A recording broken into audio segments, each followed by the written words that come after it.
Hare Krishna, somebody can please lead the invocation prayers. Yes, Prabhuji. Om Adhyanatimrandasya Jnananjalakshadakaya Satguru Militam Yena Tasmai Shri Guruve Namaha Shri Chaitanya Manopeshyam Sthabinam Yena Bhutale Swayam Rupa Kadamayam Tadandi Swapadantikam Vandeham Sri Guru Sri Padakamalam Sri Guru Vaishnavam Cha Sri Rupam Sagrajatam Saguna Raghunanta Pitam Jativam Sattvaidam Savadutam Parijana Sakitam Krishna Chaitanya Devam Sri Radha Krishna Padam Sagaguna Lalitam Sri Vishakam Vitam Cha He Krishna Karuna Sindho Dinabandho Jagatpati Gopesha Gopika Kanta Radha Kanta Namastude Taptakan Janagaurangi Radhe Vrindavaneshwari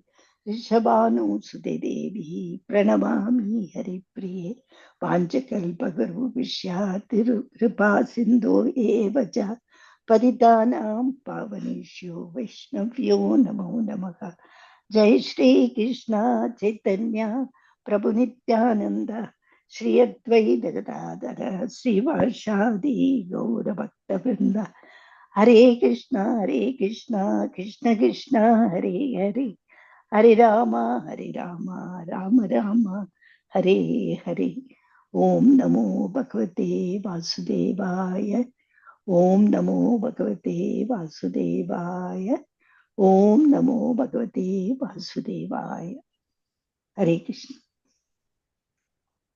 Hare Krishna. Thank you all for coming.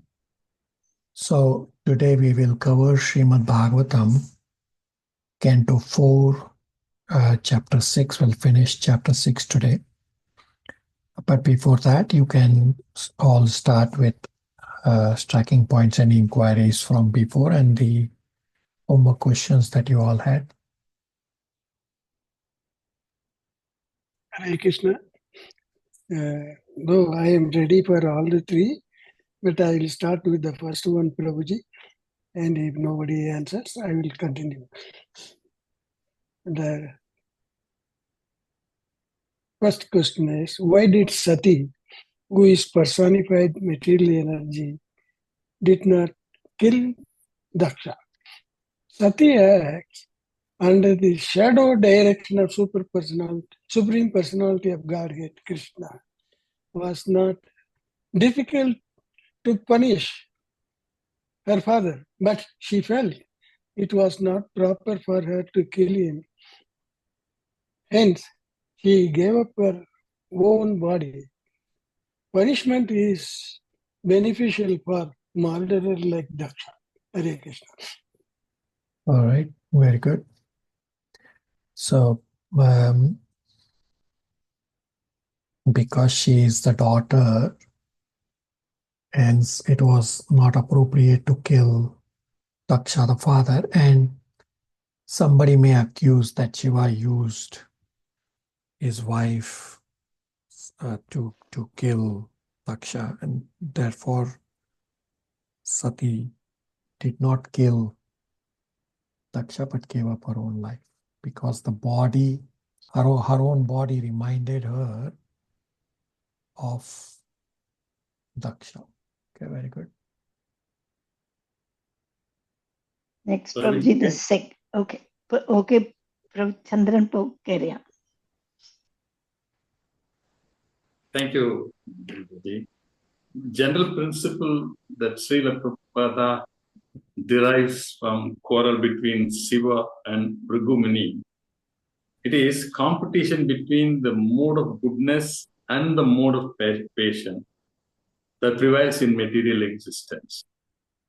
Even though one remains in mode of goodness, the chances that his position will be attacked by mode of passion or ignorance. So pure manifestation of goodness is not possible in the material world. Thus, the struggle for existence in between different material qualities is always present. This is the general principle what I observe. All right, very good. There's always competition among the modes. Very good. Mother Chandra Aunty. Prabhuji, the third question. Explain how it was good for Daksha to have been killed. It was good for Daksha to have died in the fight, because if he had lived, he would have committed such offenses at the lotus feet of great personalities again and again. And according to Manu's law, when a person commits murder, punishment is beneficial for him, because if he is not killed, he might commit more and more murder, and therefore be entangled in his future lives for having killed so many persons. Therefore, the king's punishment for a murderer is appropriate. If those who are extremely offensive are killed by the grace of the Lord, that is good for them. Thus, Lord Brahma explained to the demigods that it was good for Dakshas to have been killed. All right, very good. Very good. Hearing the class with rapt attention and reading the purports with details, and therefore you answered it perfectly. Very good.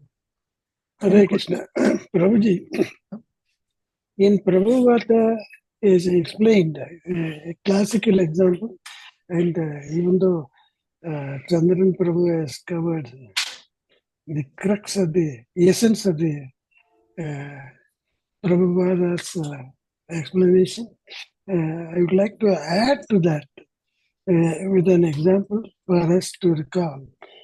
When there is a competition between different quality of modes, the classical example itself is Lord Siva and Brihamuni, because which is centered around Prajapati Daksha. So it confirms the competition between different quality modes. That is my submission, Prabhuji. Okay, very good. Any questions, anybody?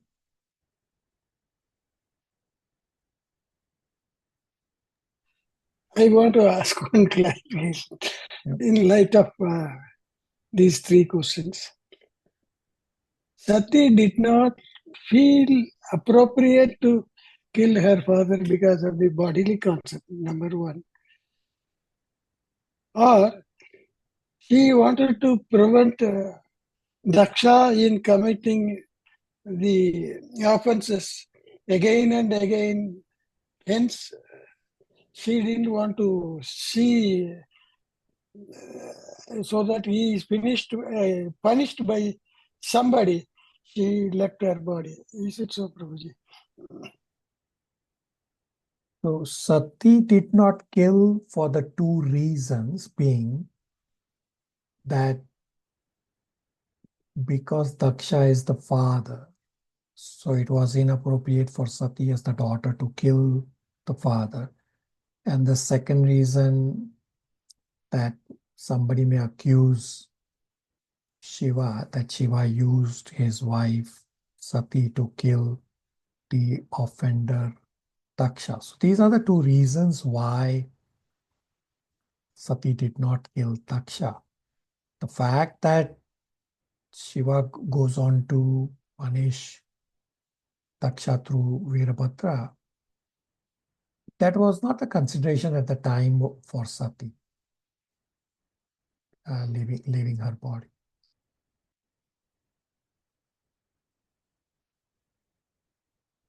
Thank you, Prabhuji.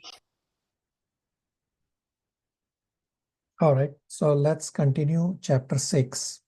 So chapter 6 is Brahmaji satisfies Shiva. And we briefly discussed the initial few verses that demigods approach Lord Brahmaji for help. And from verse number 9 onwards, there is a description of Kailash Hill. Now, these verses are straightforward verses. So the first set of verses that we'll discuss today, from verse number 9 up to about 31, they are pretty straightforward verses, which is just a description of Kailash Hill and Alaka region. Shivangi, verses 9 to 22 translations.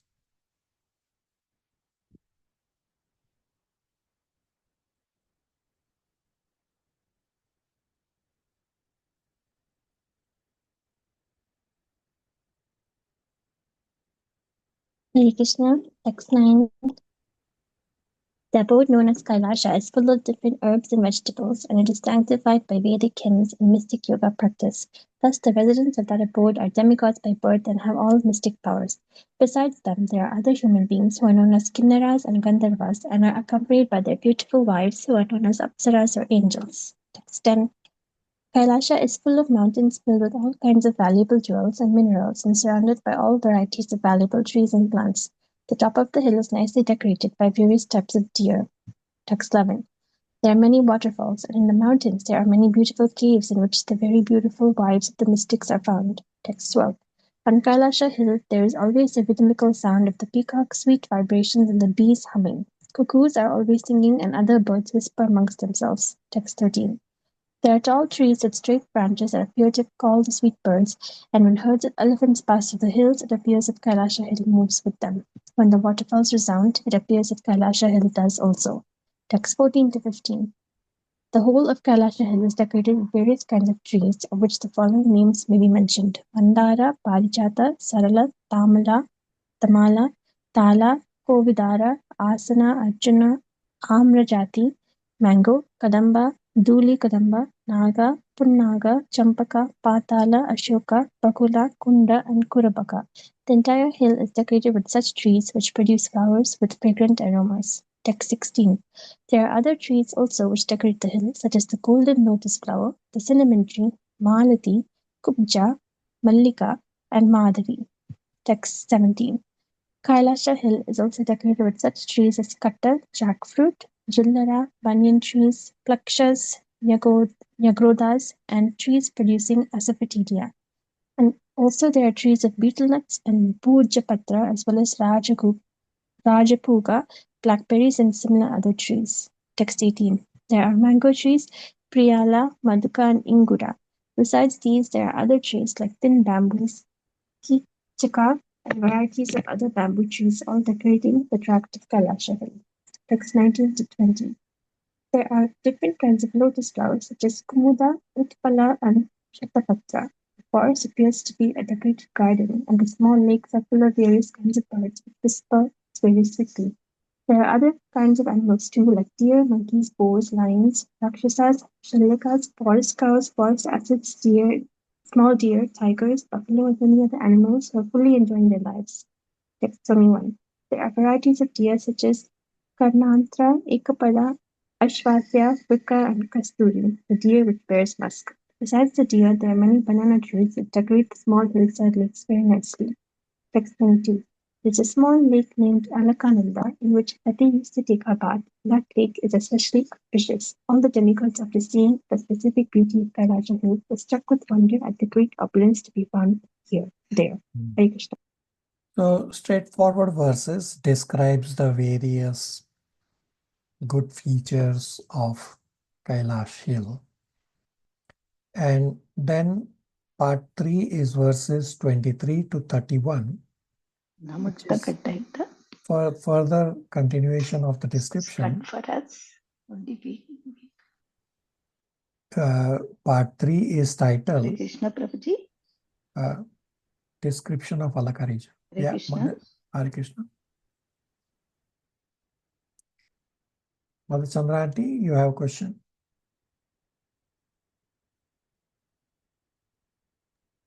There was some disturbance, Prabhuji. That's what sound. So she was trying to clarify it. All right. Is it clear now?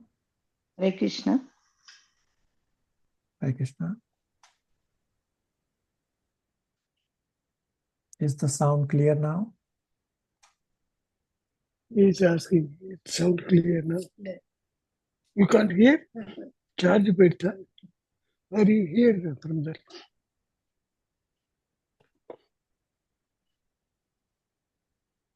Open your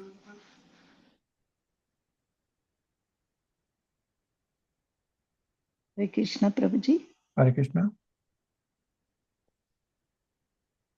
Can you hear me? No, I'm not able to hear it. Rest of you, can you hear? Yes, Prabhuji, clear, very clear. Clear. Mother Chandranki, you may have to connect and disconnect again your Zoom connection.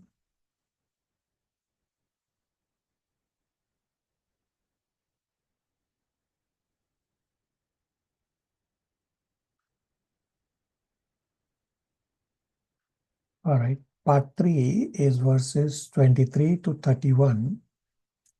Description of Alaka region. And in verse 25, describes Tirthpada, means sanctified place, that Lord is Tirthpada, and you can make your home as Tirth instead of traveling to pilgrimage. Chandran Prabhu, 23 to 25, translation and purports. Hare Krishna. Text 23. Thus the demigod saw the wonderfully beautiful region known as Alaka in the forest known as Saugantika, which means full of fragrance. The forest is known as Saugantika because of its abundance of lotus flowers. Purport. Sometimes Alaka is known as Alakapuri, which is also the name of the abode of Kuvera. Kuvera's abode, however, cannot be seen from Kailasa. Therefore, the region of Alaka referred to here is different from the Alakapuri of Kuvera. According to Veera Raghava Acharya, Alaka means uncommonly beautiful. In the region of Alaka, the demigods saw there is a type of lotus flower known as Saugantika that distributes and is especially fragrant scent. Text 24. They also saw the two rivers named Nanda and Alakananda. These two rivers are sanctified by the dust of the lotus feet of the Supreme Personality of Godhead, Govinda. Text 25. My dear Sata, Vidura, the celestial damsels come down to those rivers in their airplanes with their husbands, and after sexual enjoyment, they enter the water and enjoy sprinkling their husbands with water. Purport. It is understood that even the damsels of the heavenly planets are polluted by thoughts of sex enjoyment, and therefore they come in airplanes to bathe in the rivers Nanda and Alaknanda. It is significant that these rivers, Nanda and Alaknanda, are sanctified by the dust of the lotus feet of the Supreme Personality of Godhead. In other words, just as the Ganges is sacred because its water emanates from the toes of the Supreme Personality of Godhead, Narayana. So, whenever water or anything in touch with devotional service to the Supreme Personality of Godhead, it is purified and spiritualized. The rules and regulations of devotional service are based on this principle. Anything in touch with the lotus feet of the Lord is immediately freed from all material contamination. The damsels of the heavenly planets, polluted by thoughts of sex life, come down to bathe in the sanctified rivers and enjoy sprinkling water on their husbands. Two words are very significant in this connection. Rati Karsita means the damsels become more morose after sex enjoyment. Although they accept sex enjoyment as a bodily demand, afterwards they are not happy. Another significant point is that Lord Govinda, the Supreme Personality of Godhead, is described here as Tirtha Pada. Tirtha means sanctified place, and Pada means the lotus feet of the Lord. People who go to a sanctified place to free themselves from all sinful reactions. In other words, those who are devoted to the lotus feet of the Supreme Personality of Godhead, Krishna, automatically become sanctified. The Lord's lotus feet are called Tirthapada because under their protection there are hundreds and thousands of saintly persons who sanctify these sacred places of pilgrimage. Srila Narottama Dasa Thakura, a great Acharya of the Gaudiya Vaishnava Sampradaya, advises us not to travel to different places of pilgrimage. Undoubtedly, it is troublesome to go from one place to another, but one who is intelligent can take shelter of the lotus feet of Govinda and thereby be automatically sanctified as the result of his pilgrimage. Anyone who is fixed in the service of the lotus feet of Govinda is called Tirthapata. He does not need to travel on various pilgrimages, for he can enjoy all the benefits of such travel simply by engaging in the service of the lotus feet of the Lord. Such a pure devotee who has implicit faith in the lotus feet of the Lord can create sacred places in any part of the world where he desires to remain. Tirthi Kurvanti Tirthani. Srimad Bhagavatam 1.13.10. The places are sanctified due to the presence of pure devotees. Any place automatically becomes a place of pilgrimage if either the Lord or his pure devotee remains or resides there. In other words, such a pure devotee who is engaged in 100% in the service of the Lord can remain anywhere in the universe, and that part of the universe immediately becomes a sacred place where he can peacefully render service to the Lord as the Lord desires. Hare Krishna. So, Tirthapada, that it's a sanctified place where you have the Lord's lotus feet. So if you are engaged in services entire day, then you don't need to travel to pilgrimage. Your home, your surrounding area itself is a place of pilgrimage. Questions, comments, realizations?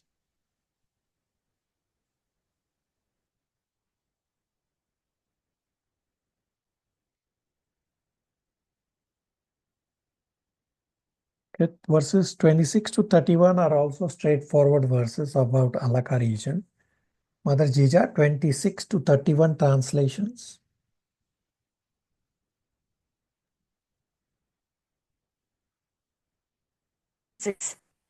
After the damsels of the heavenly planets bathe in the water, if it becomes yellowish and fragrant due to impuma from their bodies.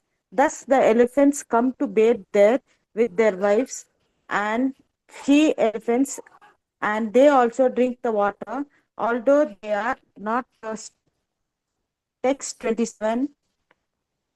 The airplanes of the heavenly designs are bedecked with jewels. The heavenly designs are compared to clouds in the sky, decorated with occasional flashes of electric.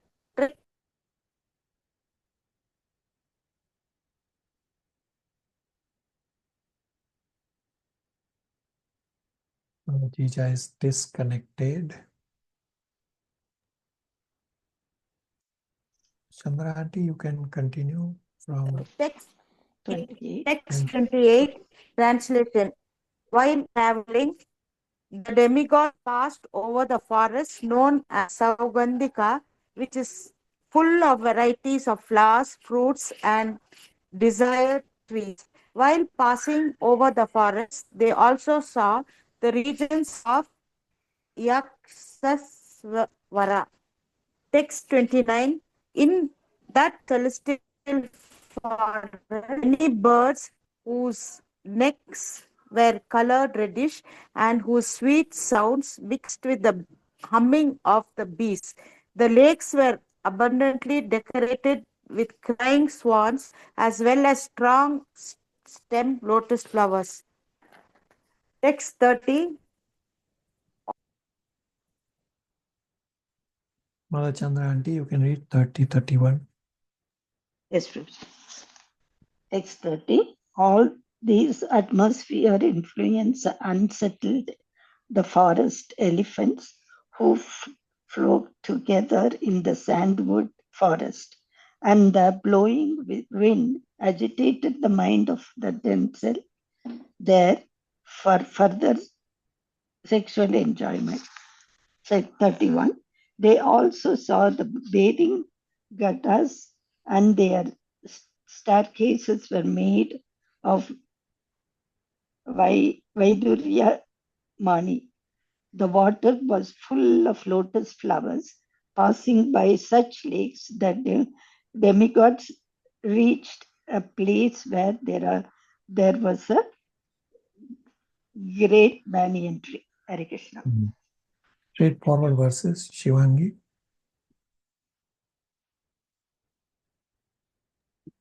Babaji, I just have a question about the damsels and the sex enjoyment.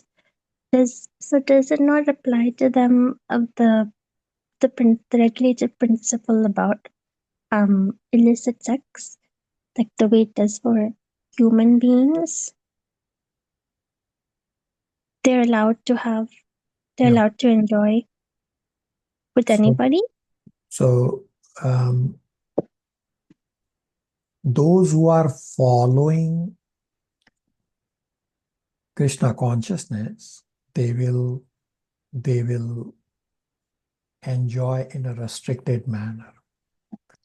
But heaven is a place of enjoyment. Not everybody is following or not everybody is wanting to go back to Godhead. They are just there because of their pious activities from before, and therefore they have attained heaven and they are just enjoying. So it depends on who you talk to. It's not a generalized that anybody in heaven is following a particular set of rules. No, it depends whether even in heaven, although it's very difficult and there are very few in heaven who would actually be following the Krishna consciousness, because there's just so much enjoyment available all around. Shivangi? Okay. Oh, I didn't know that. I thought all the demigods were devotees. So everyone is a devotee. It's just that they are just in the enjoying mentality. It's Okay. only very few who are actually pursuing spirituality. So for example, among the demigods, Lord Brahmaji is of course a pure devotee. Yamraj is a pure devotee. But rest of the demigods, they may have some administrative roles, and then there are others in heaven who are just there for enjoying. So you cannot just generalize that anybody in heaven or all demigods are equal.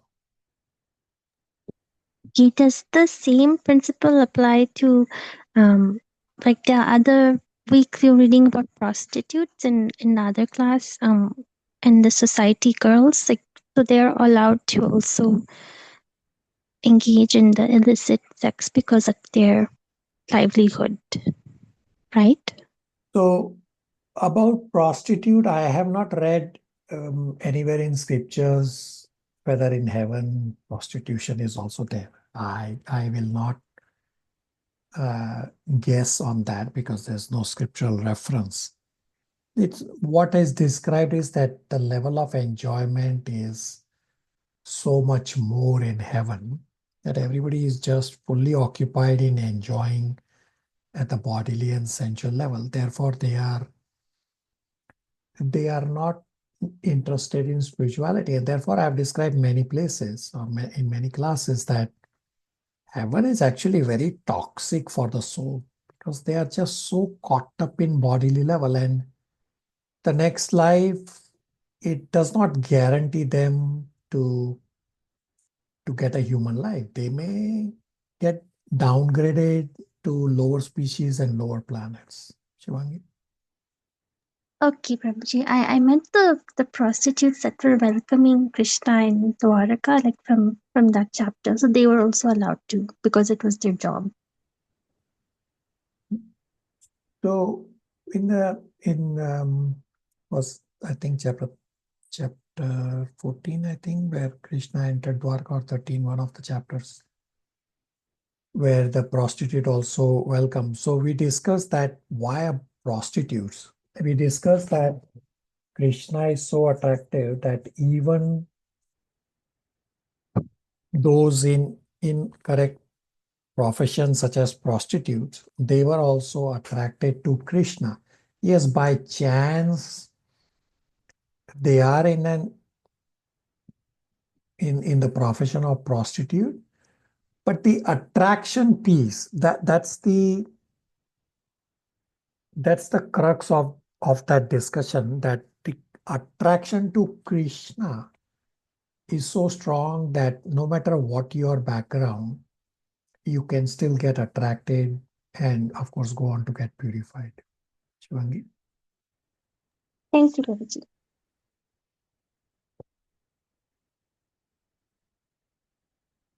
All right.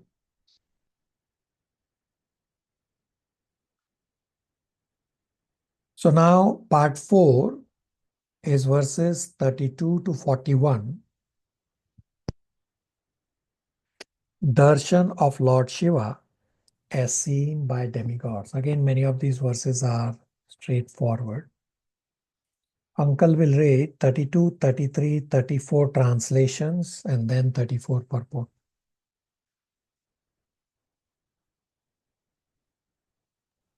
Hare Krishna. Verse 32 translation. That banyan tree was 800 miles high and its branches spread over 600 miles around. The tree cast a fine shade which permanently cooled the temperature, yet there was no noise of birds. Text 33. The demigods saw Lord Siva sitting under that tree, which was competent to give perfection to mystic yogis and deliver all people. As grave as time eternal, he appeared to have given up all anger. Text 34. Lord Shiva sat there, surrounded by saintly persons like Kuvera, the master of the Goekas, and the 4 Kumaras, who were already liberated souls. Lord Shiva was gravely and saintly. Purport. The personalities sitting with Lord Shiva are significant because the 4 Kumaras were liberated from birth. It may be remembered that after their birth, these Kumaras were requested by their father to get married and beget children in order to increase the population of the newly created universe. But they refused. And at the time, the Lord Brahma was angry. In that angry mood, Rudra, or Lord Shiva, was born. Thus, they were intimately related. Kuvera, the treasurer of the demigods, is fabulously rich. The Lord Shiva's association with the Kumaras and the Kuvera indicate that he has all transcendental and material opulences. Actually, he is the qualitative incarnation of the Supreme Lord. Therefore, his position is very exalted. Hare Krishna. So the 4 Kumaras were liberated from birth, and Kuvera, the treasurer of demigods, is fabulously rich. Therefore, Lord Shiva's association with Kumaras and Kuvera indicate that he has all transcendental as well as all material opulences.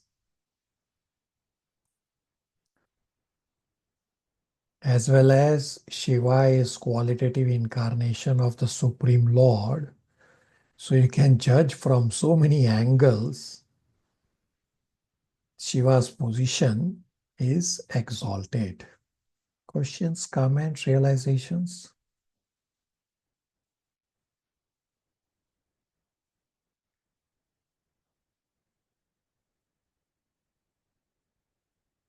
All right, verses 35 to 38 are again straightforward. Shivangi, 35 to 38.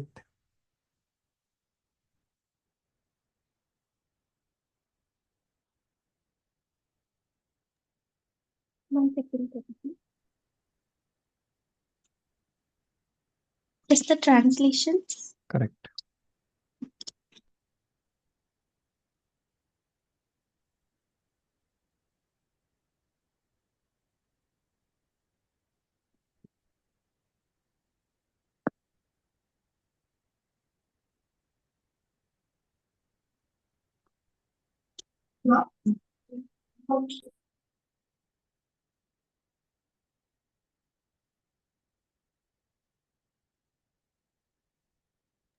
Text 35. The demigod saw Lord Shiva situated in his perfection as the master of the senses, knowledge, fruitive activities, and the path of achieving perfection. He was the friend of the entire world, and by virtue of his full affection for everyone, he was very auspicious. Text 36. He was seated on a deer skin and was practicing all forms of austerity. Because his body was smeared with ashes, he looked like an evening cloud. On his hair was the sign of a half moon, a symbolic representation. Text 36. He was seated on a straw mattress and speaking to all present, including the great sage Narada, to whom he specifically spoke about the absolute truth. Text 38. His left leg was placed on his right thigh, and his left hand was placed on his left thigh. This sitting posture is called Virasana. In his right hand he held Rudraksha beads, and his finger was in the mode of argument. Straightforward verses. And now in verse number 39, explains about Advaita Acharya. So when we chant, we recite this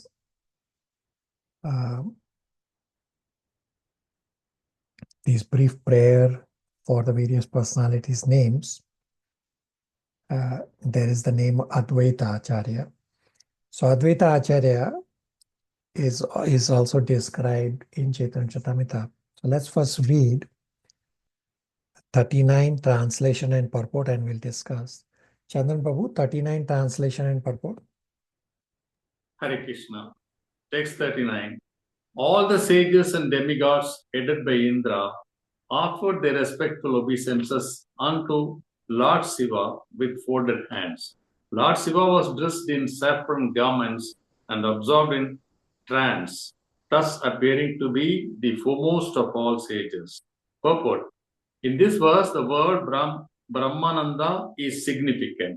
This Brahmananda or Brahma Nirvana is explained by Prahalada Maharaja when one is completely absorbed in the Adokshaja, the Supreme Personality of Godhead, who is beyond the sense perception of materialistic persons.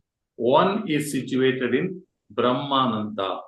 It is impossible to conceive of the existence, name, form, quality, and pastimes of the Supreme Personality of Godhead because he is transcendently situated beyond the conception of materialistic persons. Because materialists cannot imagine or conceive of the Supreme Personality of Godhead. They may think that God is dead, but factually he is always existing. In his Sachidananda Vigraha, his eternal form. Constant meditation concentrated on the form of the Lord is called Samadhi, ecstasy or trance. Samadhi means particularly concentrated attention. So one who has achieved the qualification of always meditating on the personality of Godhead is to be understood to be always in trance and enjoying Brahma Nirvana or Brahmananda. Lord Shiva exhibited those symptoms, and therefore it is stated that he was absorbed in Brahmananda.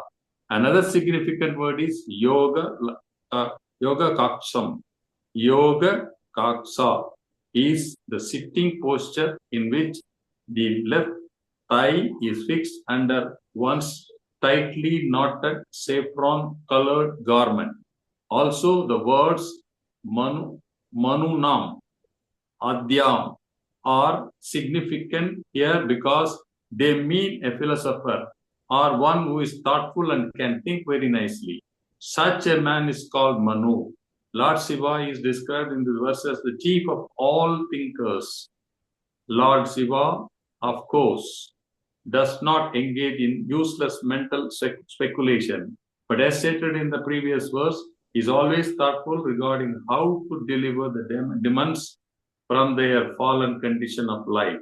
It is said that during the advent of Lord Chaitanya, Sadasiva appeared as Advaita Prabhu, and Advaita Prabhu's chief concern was to elevate the fallen conditioned souls to the platform of devotional service to Lord Krishna. Since people were engaged in useless occupations which would continue their material existence, Lord Siva, in the form of Lord Advaita, appeared as the Supreme Lord to appear as a Lord Chaitanya to deliver these illusions souls. Or actually, Lord Chaitanya appeared on the request of Lord Advaita. Similarly, the Lord Siva has a Sampradaya, the Rudra Sampradaya. He is always thinking about the deliverance of the fallen souls as exhibited by Lord Advaita Prabhu. Hare Krishna.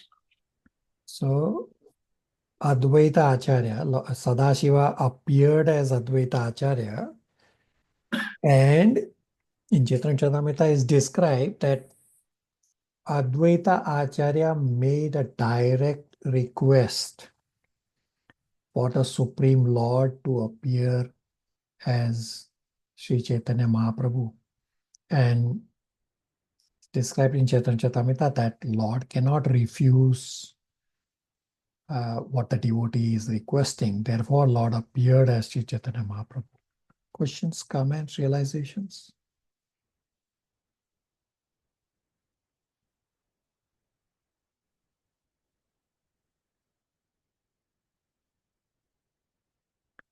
So we already discussed at great length how Shiva is so exalted, and still upon seeing Brahmaji, Shiva stood up. So we started the discussion that the demigods approached Brahmaji, and then Brahmaji took all the demigods to Shiva, and that in the process the description of Kailashila and Alaka region was given, and now Brahmaji is in front of Shiva, and still Shiva stood up, even though Shiva is so exalted. Mother Chandra Aunty, 40 and 41. So 40 translation and purport, and then 41 translation. Text 40. Lord Shiva's lotus feet were worshipped by both the demigods and demons. But still, in spite of his exalted position, as soon as he saw that Lord Brahma was there among all other demigods, he immediately stood up and offered his respect by bowing down and touching his lotus feet, just as Vamana Deva offered his respectful obeisances to Kashyapa Muni. Purport. Kashyapa Muni was in the category of the living entities, but he had a transcendental son, Vamana Deva, who was an incarnation of Vishnu. Thus, although Lord Vishnu is the Supreme Personality of Godhead, he offered his respect to Kashyapa Muni. Similarly, when Lord Krishna was a child, he used to offer his respectful obeisances to his mother and father, Nanda and Yashoda. Also, at the Battle of Kurukshetra, Lord Krishna touched the feet of Maharaja Yudhishthira because the king was his elder. It appeared then that the personality of Godhead, Lord Shiva, and other devotees, in spite of them being situated in exalted position, instructed by practical example how to offer obeisances to their superiors. Lord Siva offered his respectful obeisances to Brahma because Brahma was his father, just as Kashyap Muni was the father of Vamana. Text 41.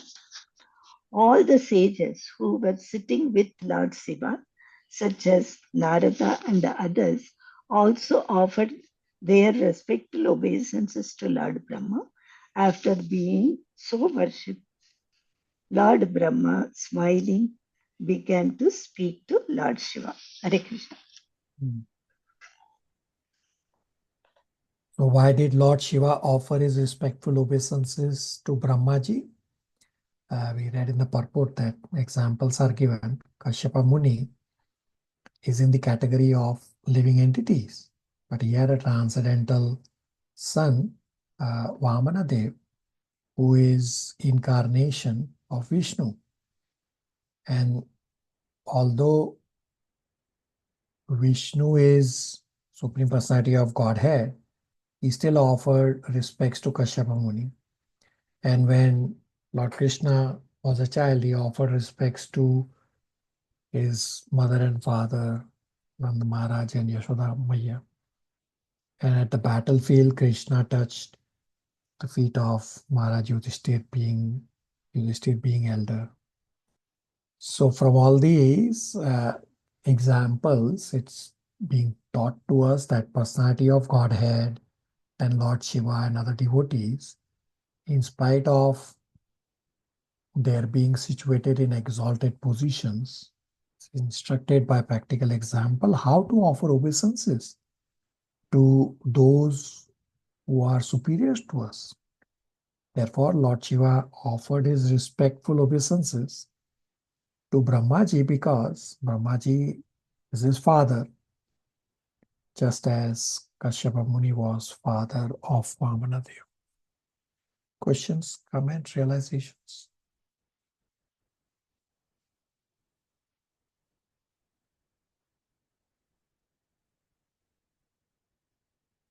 So,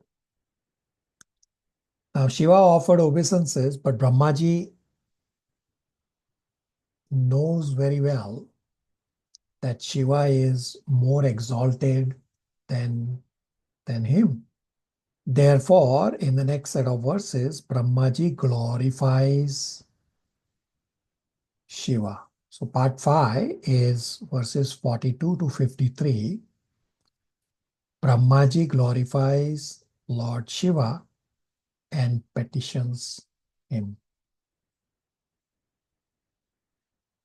Uncle will read 42, 43 translation and purports. Hare Krishna. Verse 42, translation.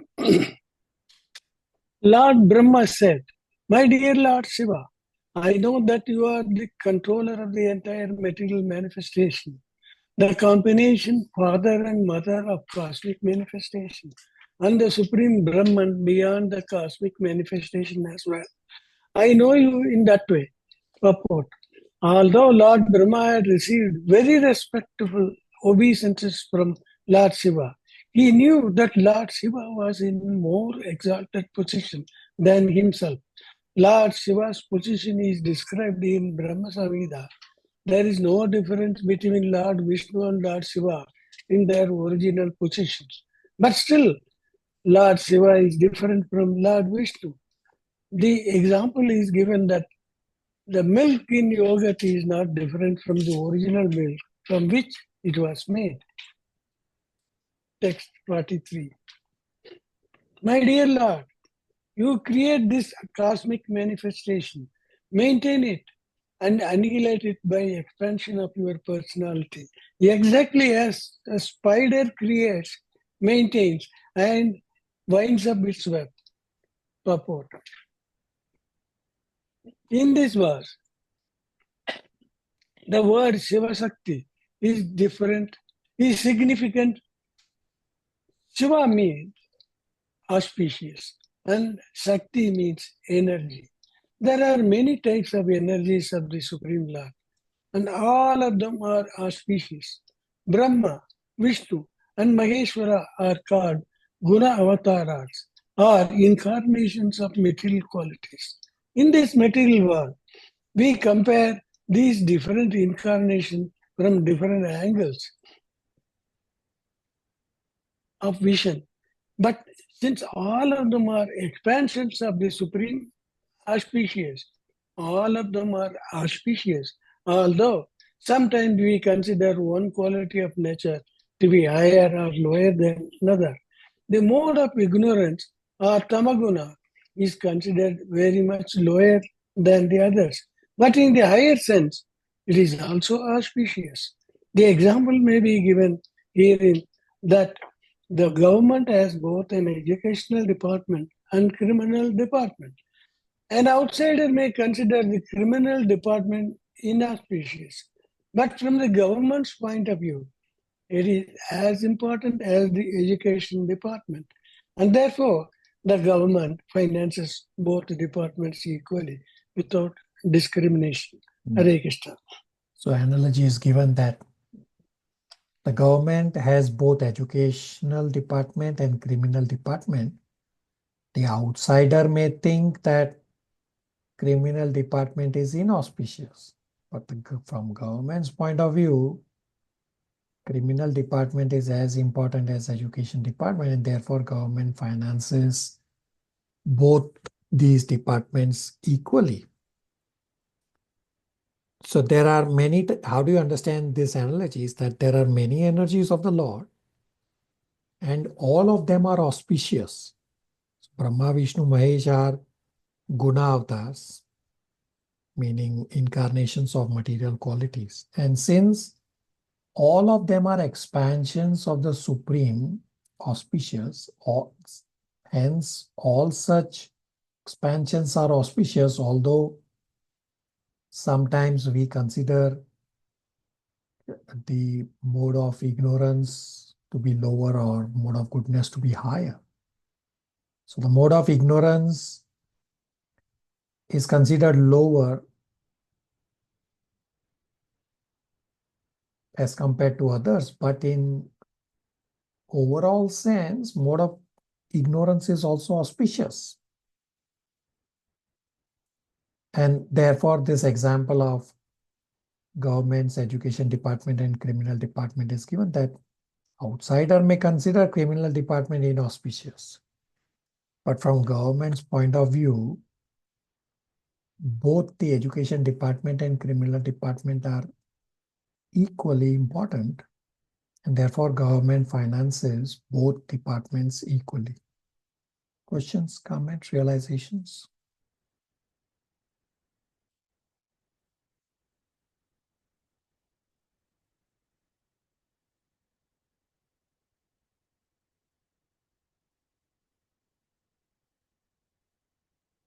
So verse 44, Brahmaji is laying a foundation to ask Shiva to forgive Daksha. Let's read. Chandran Prabhu, 44 translation and then 45 translation and purport. Hare Krishna. Text 44. My dear Lord, your Lordship has introduced the system of sacrifices through the agency of Daksha, and thus one may derive the benefits of religious activities and economic development. Under your regulative principles, the institution of the 4 Varnas and Ashramas is respected. The Brahmanas therefore now to follow this system strictly. Text 45. O most auspicious Lord, you have ordained the heavenly planets, the spiritual Vaikuntha planets, and the impersonal Brahman sphere as the respective destinations of the performers of auspicious activities. Similarly, for others who are miscreants, you have destined different kinds of hells, which are horrible and ghastly. Yet sometimes it is found that their destinations are just opposite. It is very difficult to ascertain the cause of this purport. The Supreme Personality of Godhead is called the Supreme Will. It is by the Supreme Will that everything is happening. It is said, therefore, that not a blade of grass moves without the Supreme Will. Generally, it is prescribed that performance of pious activities are promoted to the higher planetary system. Devotees are promoted to the Vaikunthas, or spiritual worlds, and impersonal speculators are promoted to the impersonal Brahman effulgence. But it is sometimes so happens that a miscreant like Ajamila is immediately promoted to the Vaikuntha Loka simply by chanting the name of Narayana. Although when Ajamila uttered this vibration, he intended to call his son Narayana. Lord Narayana took it seriously and immediately gave him promotion to Vaikuntha Loka, despite his background, which was full of sinful activities. Similarly, King Daksha was always engaged in the pious activities of performing sacrifices. Yet, simply because of creating a little misunderstanding with Lord Siva, he was severely taken to task. The conclusion is, therefore, that the Supreme Will is the ultimate judgment. No one can argue upon this. A pure devotee, therefore, submits in all circumstances to the Supreme Will of the Lord, accepting it as all auspicious. Tat te nukampam susami samam mano bunjana ivatama kritam vipakam haradvaga vapurmir vidadam namaste jivet yo mukti padi sa daya bhat. The purport of this verse is that when a devotee is in a calamitous condition, he takes it as a benediction of the Supreme Lord and takes responsibility himself for his past misdeeds. In such a condition, he offers all still more devotional service and is not disturbed. One who lives in such a disposition of mind, engaged in devotional service, is the most eligible candidate for promotion to the spiritual world. In other words, such a devotee's claim for promotion to the spiritual world is achieved in all circumstances. Hare Krishna. This 10.14.8 is a very well-known verse. Tatte anukampam suksham. This is the first line that Prabhupada said that we should live in this world according to this 10.14.8 verse. So Brahmaji is laying a foundation to ask Shiva to forgive Daksha. Brahmaji is saying that Daksha initiated dharma, and since Daksha is dead, therefore dharma will be destroyed, causing misfortune of the world. And therefore, in 45 purport, this 10.14.8 is verse is described that what is the mood of a devotee during calamities. So this 10.14.8 is the mood of a devotee, or should be the mood of a devotee during calamities. That devotee, when a devotee is in some calamity, he takes it as the benediction of the Lord and takes responsibility himself for his past misdeeds. In such a condition, he offers still more devotional service and is not disturbed. So one who lives in such a mood of his mind and engaged in devotional service, then he is most eligible candidate for promotion to spiritual world. Such a devotee's claim for promotion to spiritual world is assured in all circumstances. So it may appear that Brahmaji seems to be blaming Shiva, that why should Daksha die and the impious Ajamil get liberation? Therefore,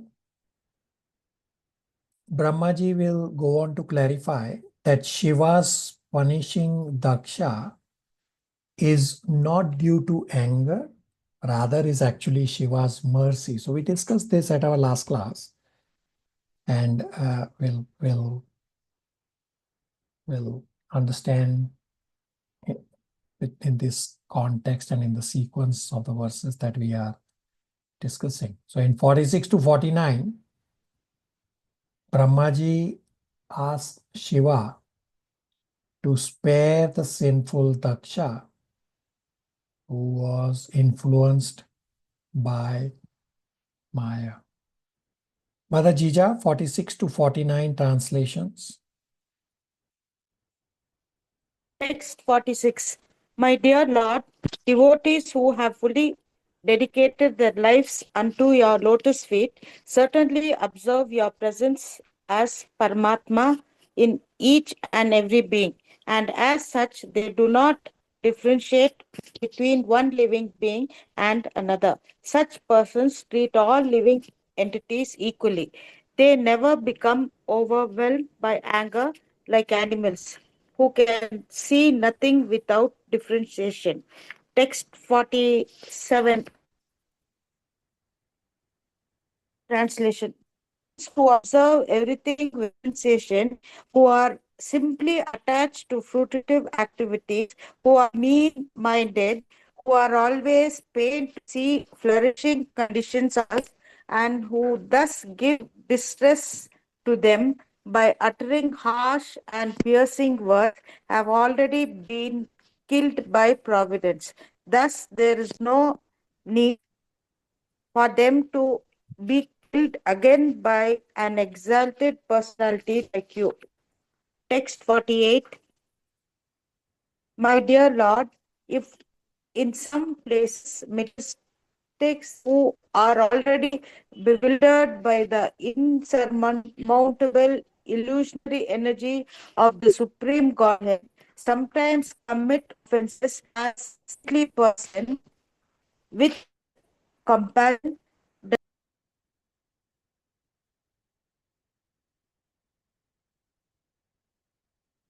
Mother Chandra Aunty, you can read 48. Mother Jija is disconnected. 48 and 49. Text 48. My dear Lord, if in some places materialistic who are already bewildered by the insurmountable illusory energy of the Supreme Godhead, sometimes commit offenses. A saintly person with compassion does not take this seriously, knowing that they commit offenses because they are overpowered by the illusory energy. He does not show his prowess to counteract them. Text 49. My dear Lord, you are never bewildered by the formidable influence of the illusory energy of the Supreme Personality of Godhead.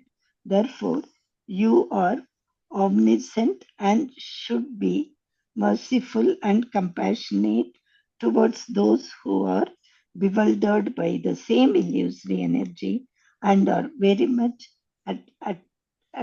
attached to fruitive activities. Hare Krishna. So Brahmaji is asking Shiva to forgive Daksha. And we did read that actually there's no difference between Lord's anger on a demon and his blessings on a devotee, because both are blessings at spiritual level.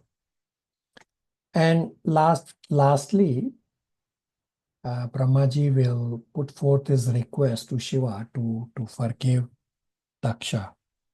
Uncle will read 50 to 52 translation, 50, 51, 52 translation.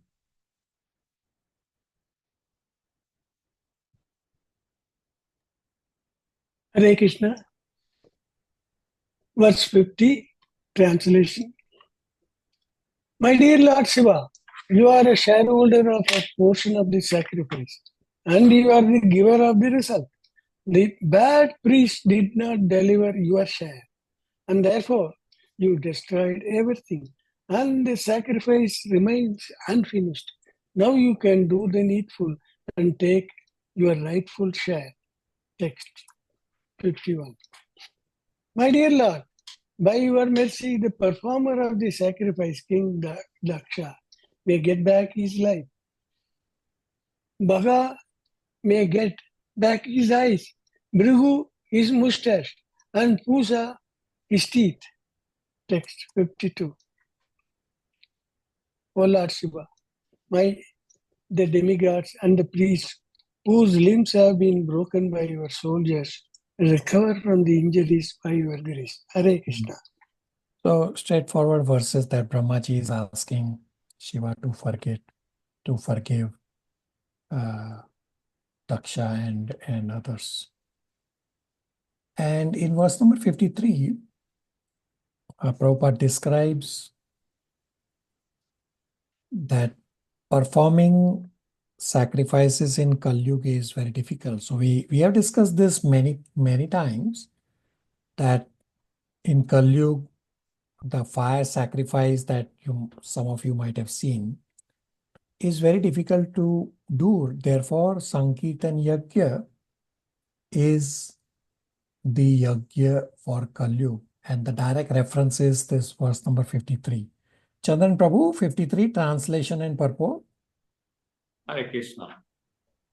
Translation.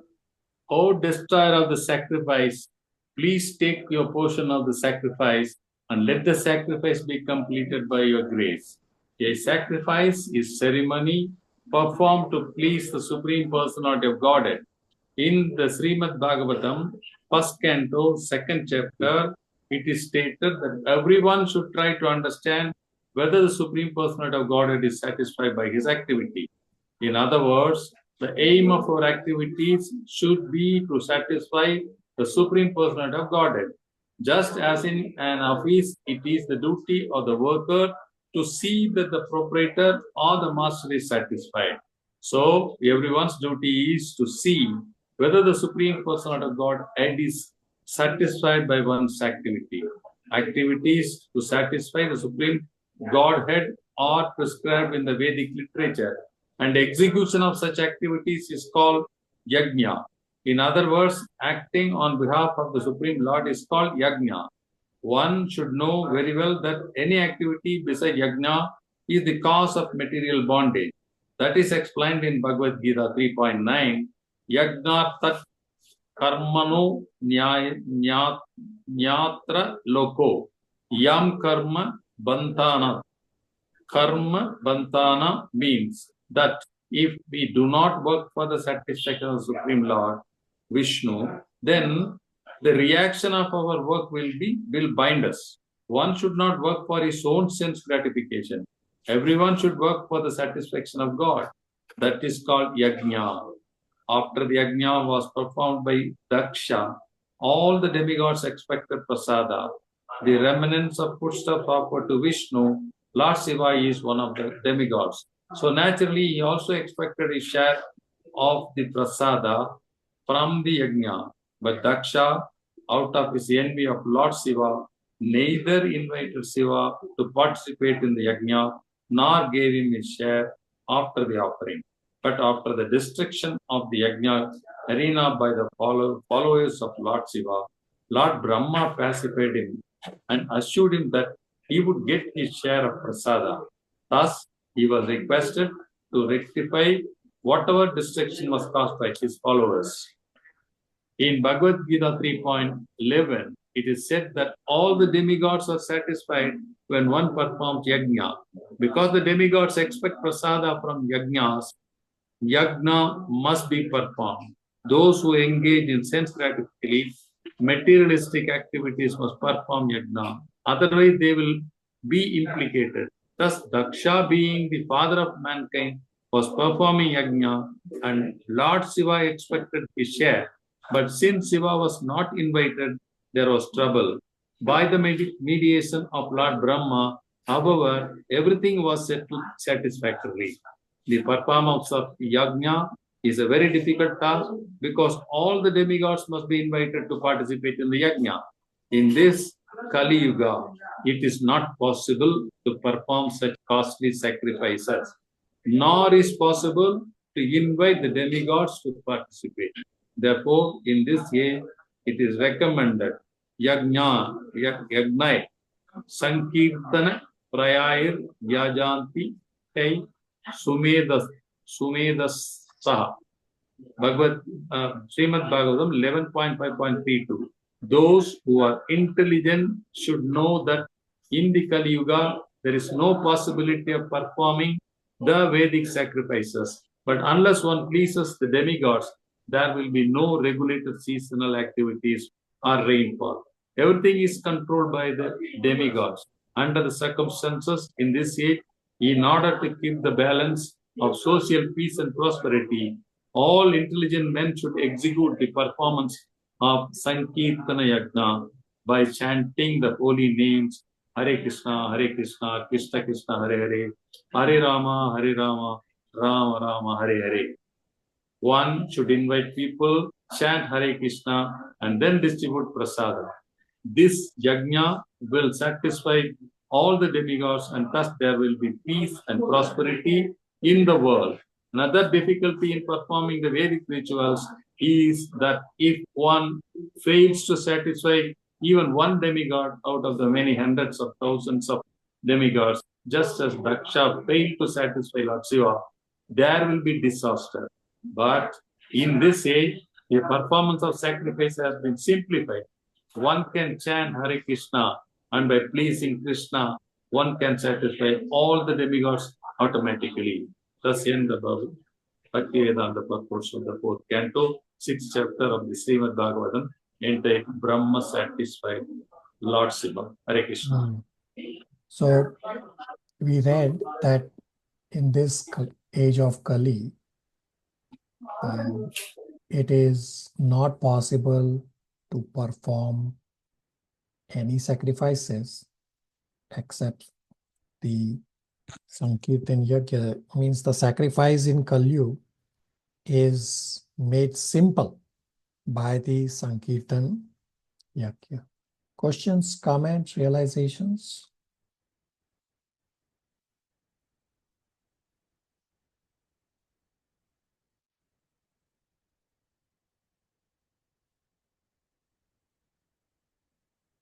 All right, homework questions. Why is Lord sometimes called Tirthapada? Comes from verse 24 and 25.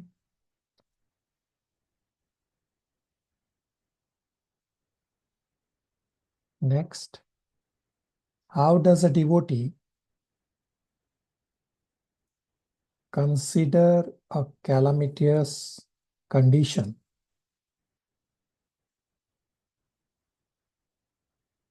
comes from verse 45.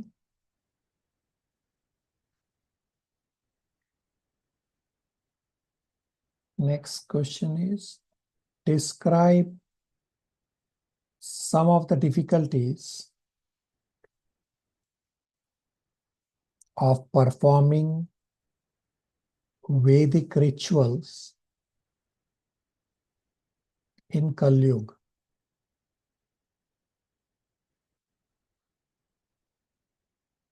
Comes from verse 53. Next question is an analogy from 4.6.43. Government has both an educational department and a criminal department. An outsider may consider the criminal department as inauspicious. But from the government's point of view, criminal department is as important as the education department. Therefore, the government finances both departments equally.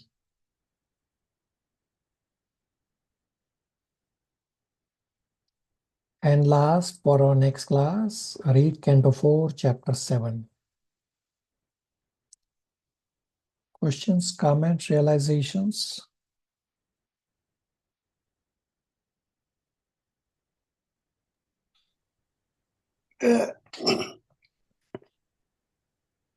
Prabhuji, would you please repeat question 1 and 2? All right. Why is Lord sometimes called Tirthapada? Comes from verses 24, 25. Next question is, how does a devotee consider a calamitous condition? Comes from verse 45. Thank you, Prabhuji.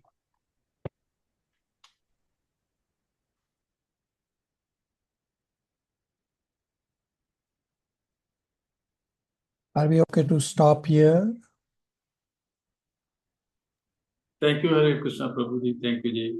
Hare Yeah. Krishna, everybody. Hare Krishna Prabhuji. Hare Thank Krishna, you. thank you, Prabhuji. Thank you. Hare Krishna.